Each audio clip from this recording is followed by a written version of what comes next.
Greetings, ladies and gentlemen of YouTube. I'm Lewis Cipher, and this is the Devil's Advocate Debate Club. Welcome back. If I sound a little flustered, it's because this is take 3. The first take, I absolutely loved how it came out, and the upload had an error and deleted seconds before I was done recording a 15-minute video, almost like it knew. The second time, I was interrupted after having a beautiful start with my dog that I'll try and replicate at some point, but he just won't stand still long enough for today. So, here we are with a very rare take 3 for my channel, talking about the subject of civility.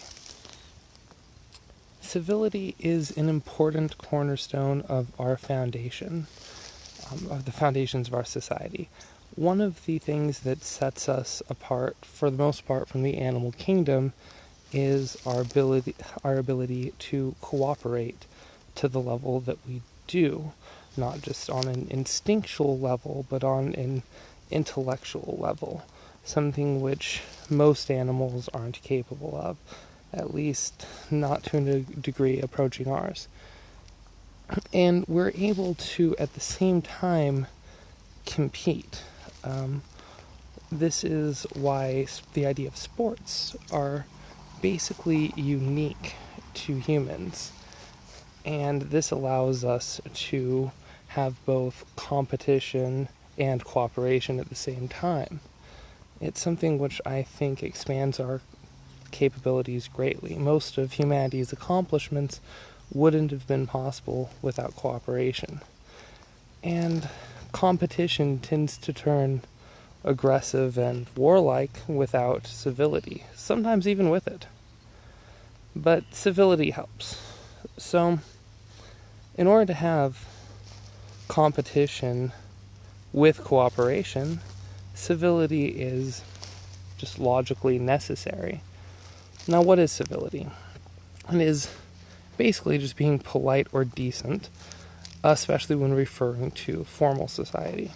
So what being civil means could be very different in, say, a poker table in Las Vegas, slip of the tongue, a boutique in Upper Manhattan, or just the good old streets of Chicago.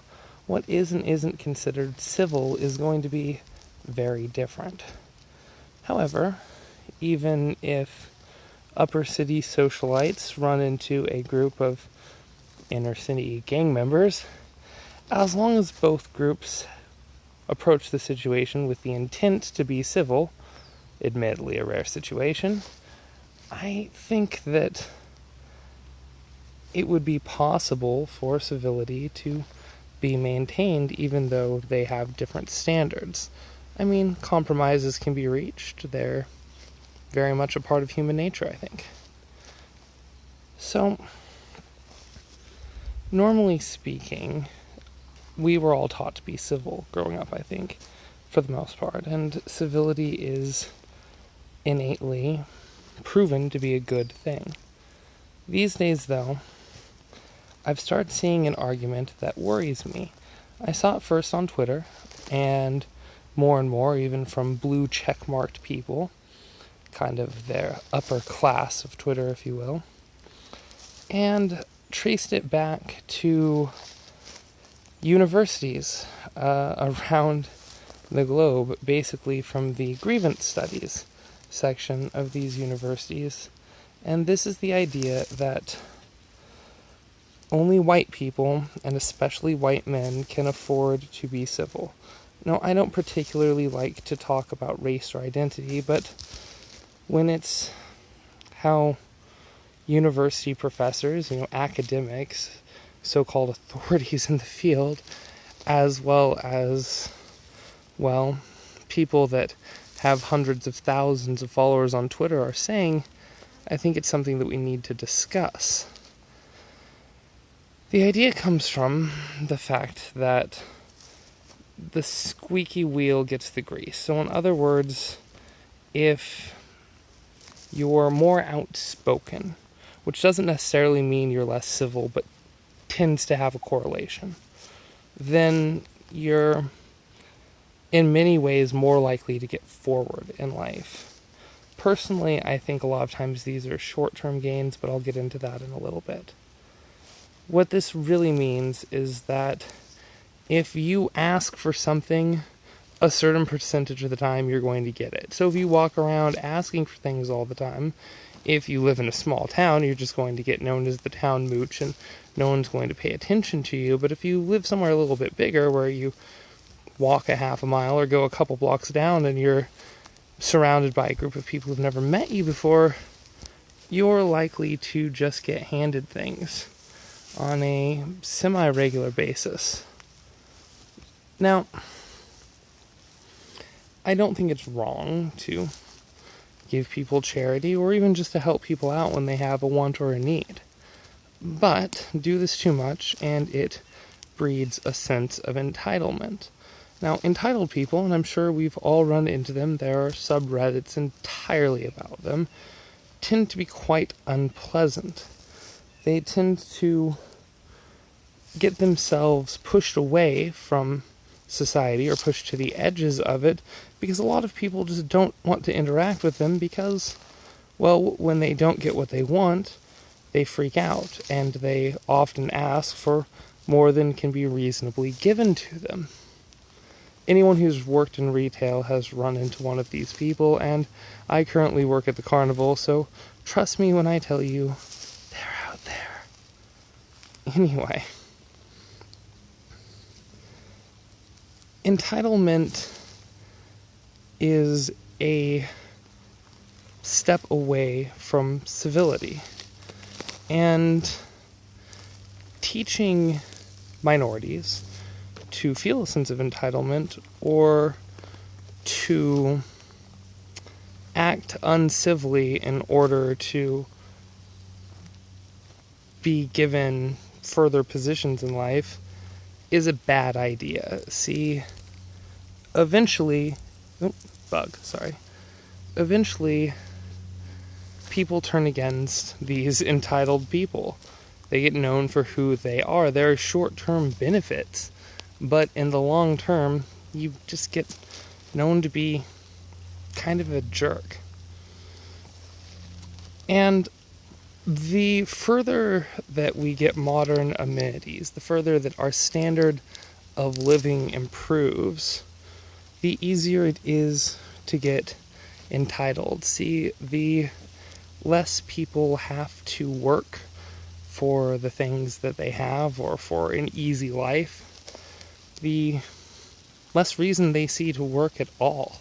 If you can go be homeless in California or Portland, Oregon, and have a better life on the streets given to you by our government than the average person in many third world countries, it can be easy to see this as an easy solution to life.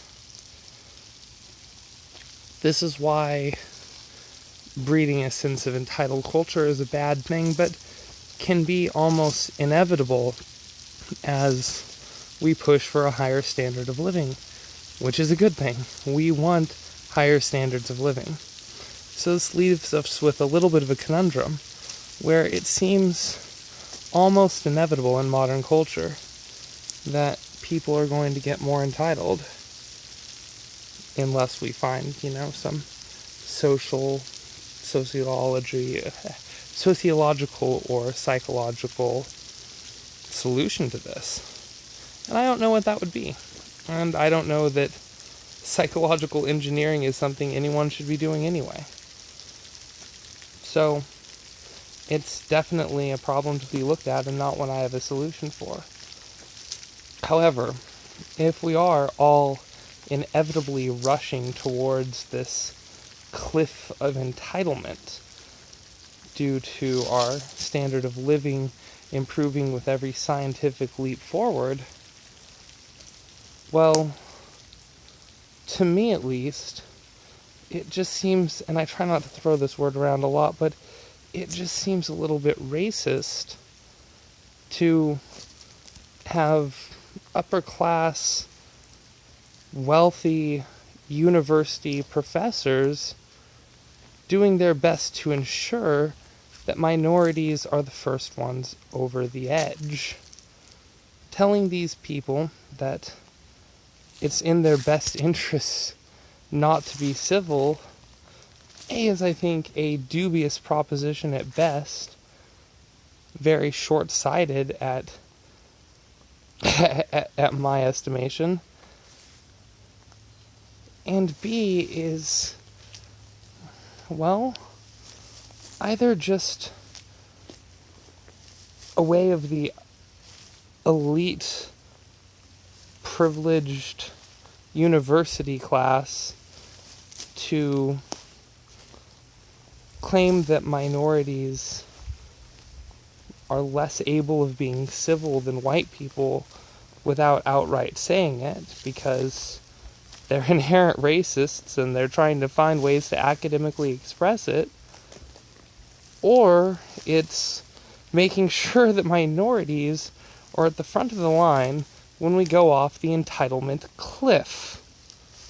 Something which I think we all need to start watching out for, which I've only started taking steps away from rather than rushing towards over the last couple of years myself. So,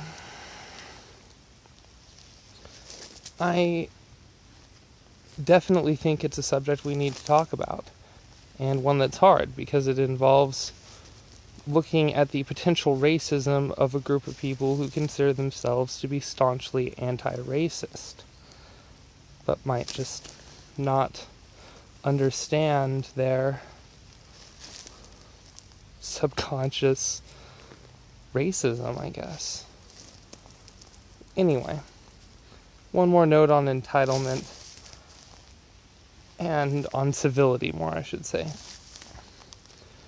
Civility is what allows for competition, or for cooperation with competition, without it getting violent. If we start lacking civility or dropping the idea entirely, then we'll see things like the two street gangs of varying levels of violence, but both definitely capable of it, who seem to be role-playing or LARPing some kind of pre-Civil War in the streets of several cities, but especially Portland, Oregon. This is what it looks like when we abandon civility.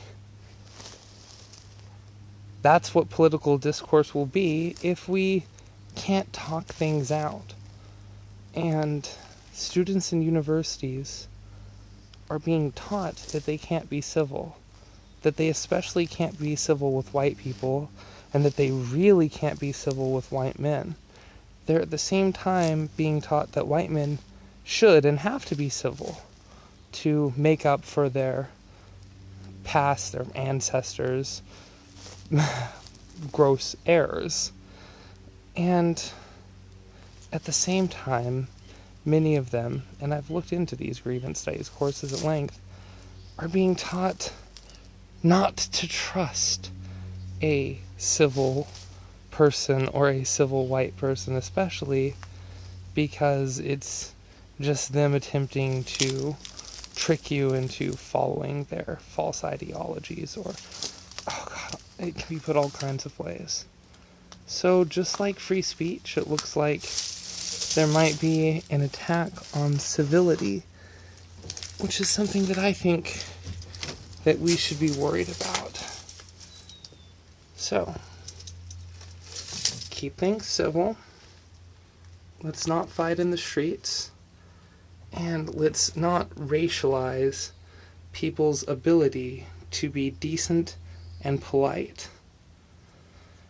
Anyway, as always, please like and subscribe, but especially leave a comment down below and let me know what you think. I'm Cipher. Thank you for watching the Devil's Advocate Debate Club.